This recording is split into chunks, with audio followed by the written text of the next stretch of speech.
Good morning, good afternoon, and good evening para sa mga ka-internationals natin dyan. Welcome to Usapang Biyahero. This is a Tambucho podcast. We are now on our third episode. Wow, ang bilis, grabe. We do have a very special guest indeed. He is one of our beloved presidents. He is our second president during the term of 2022 and 2023. Yan.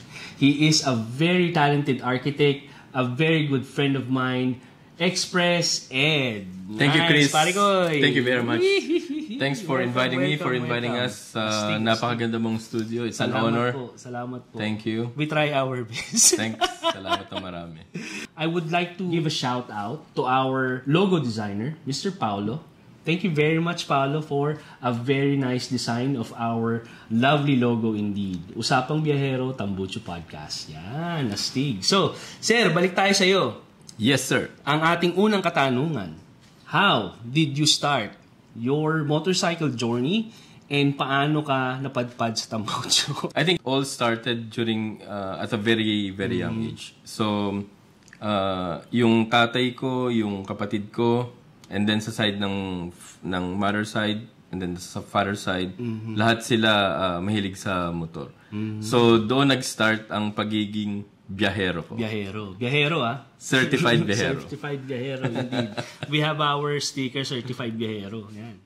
Kaya nakikita nyo tong ating mga props dito. Meron kaming connection ni Sir Ed. Sa mga hindi nakakaalam, we share our same passion when it comes to classic motorbikes. Dito sa Dubai, ang first motorcycle ko as Royal Enfield Classic 500. Mahilig tayo sa classic. Yung classic kasi timeless yung beauty niya. Naman. And then, during the pandemic, nagkaroon ng magandang offer ang BMW. My wife and I, we went to BMW.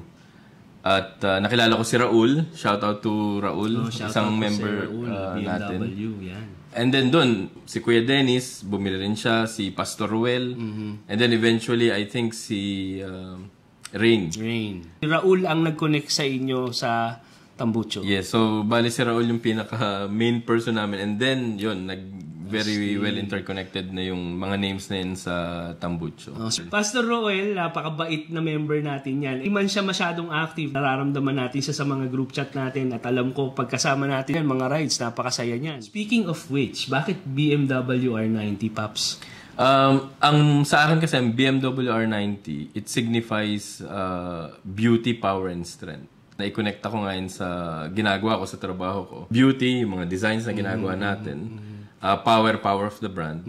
And then speed. So, bali, speed on how you accelerate development. Correct me if I'm wrong, you have 4 bikes. Classic 500, R90, and then 1250 from Kuya Dennis. Yung kay Kuya Dennis. GS 800, and then back to 1200. GS 1200. Bakit ka bumalik ng GS pa? Very comfortable riding. Comfortable. Long ride, short ride. Pag nakapag-GS ka na, I think talagang babalik ka talaga sa GS. Once you go black, you can go back. Hindi. Alam mo, isa ako sa mga, kasi ako napakapihikan ko sa motor eh. Parang nung nakuha ko si Kiran, naisip ko, di ba lagi ko sinasabi sa'yo, parang ang hirap. Ulting mo nga yung R90 na ngayon pinagsisisihan ko ng konti. Kasi yun yung isa sa mga similarities natin, Royal Enfield, tapos BMW R90, and then we have both together, GS. It comes to show, ang iyong paboritong bike ay? Definitely R90 kasi ano pa rin siya eh. Classic pa rin siya. Tom Cruise eh. And very,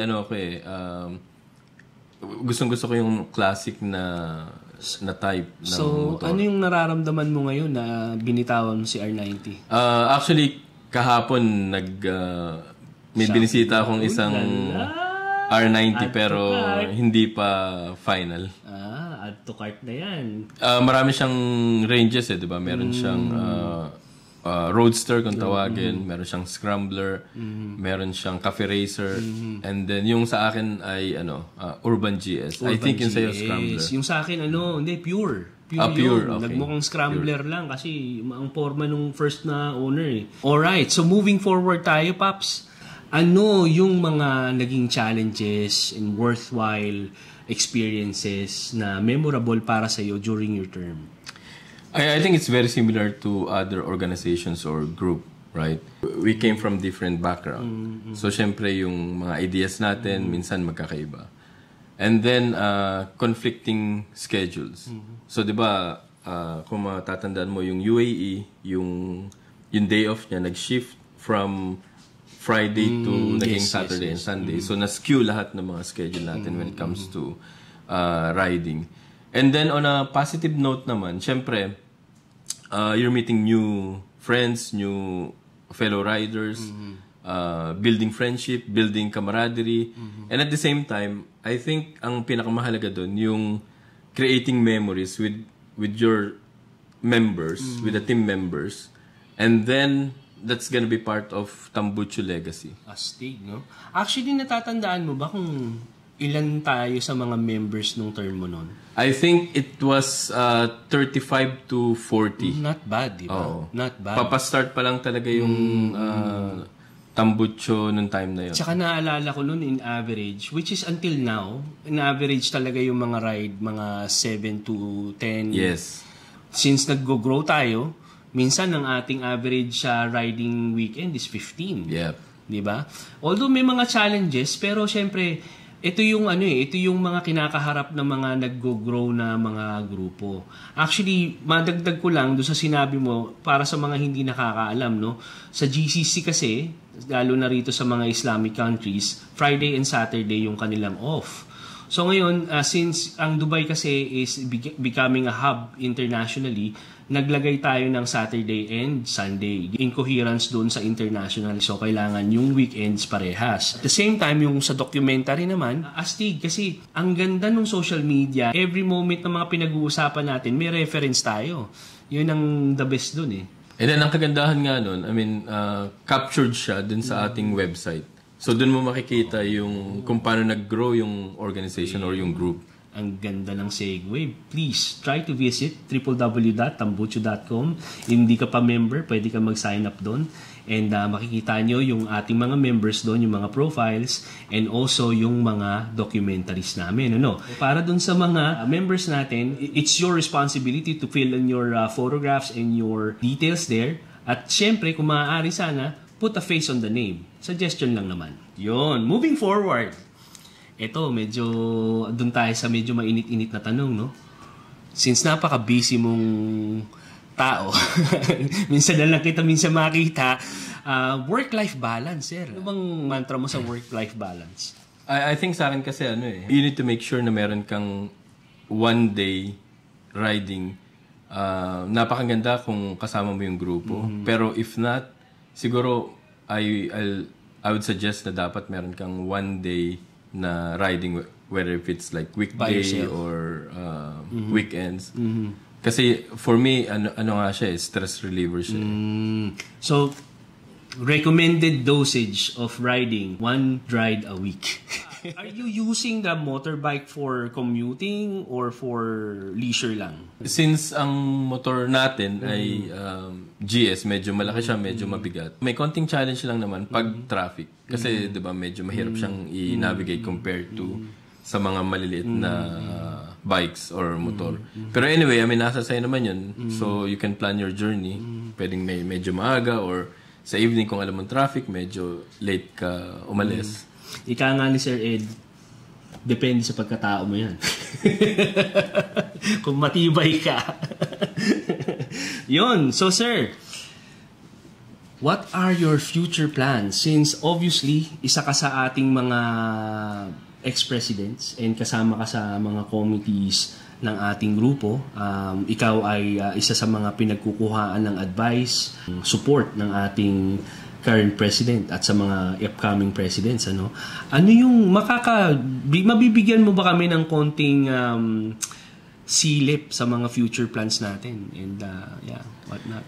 I think pwede tayo mag-focus in 3 categories, right? So I believe meron tayong long-term, short-term, and then mid-term. So kung mag-start tayo sa short-term, I think pwede tayo mag-focus dun sa core, which is pwede siguro yung enhancement ng ating engagement, riding engagement.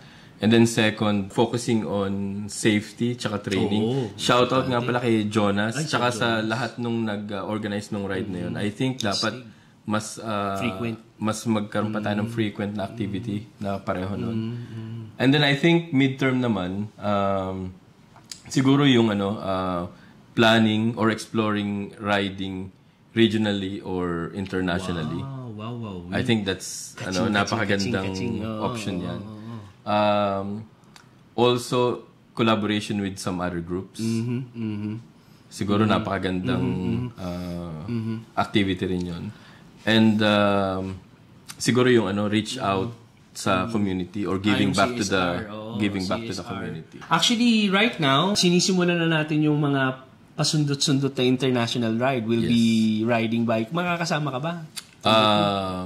Pwede ako sa Musandam. Astig. I believe at least 10 riders, fortunate riders, napakaswerte nyo. Yan yung isa sa mga ating first international ride, isn't it? Yep.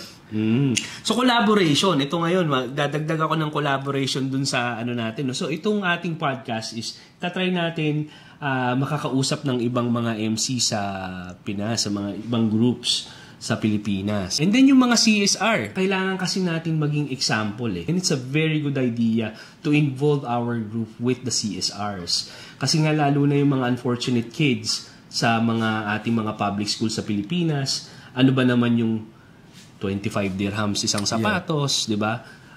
Napakalaking bagay na yon para sa kanila. Makakapagbigay tayo ng napakalaking inspirasyon at tulong talaga. And then, going back to the conversation of long-term plan, I think napo-foresee ko ang Tambucho as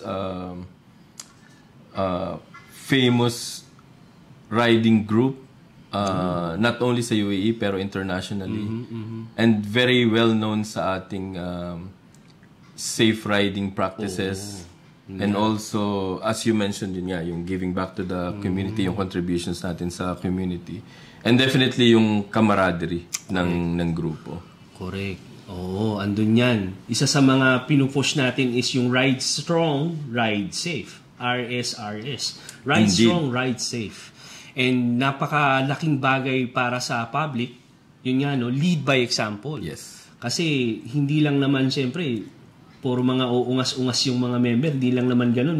Mga future leaders tong ating mga members, lalo na yung mga liderato natin, talagang certified leaders, hindi lang certified biyaheros. Kasi yun nga, marami tayong mga ginagawang projects, ultimo yung mga collaboration within ng mga professionals natin. Kaya doon sa section ng ating group chat as well, meron tayong mga professionals, yung mga naghahanap ng trabaho at yung mga naghahanap din ng mga kasama sa mga katrabaho. Yun. So, it's a pleasure, boss. All right. Maraming salamat sa pagbisita. Thank you very much, Chris. Salamat na marami sa pag-invite sa napakaganda mong studio. And then, hope you see you guys soon. Ayun. So, ito na naman ang isa sa ating mga episode. This is episode 3. Kwentong Biyahero, Tambucho Podcast. Ride strong, ride safe. Good night. Cheers.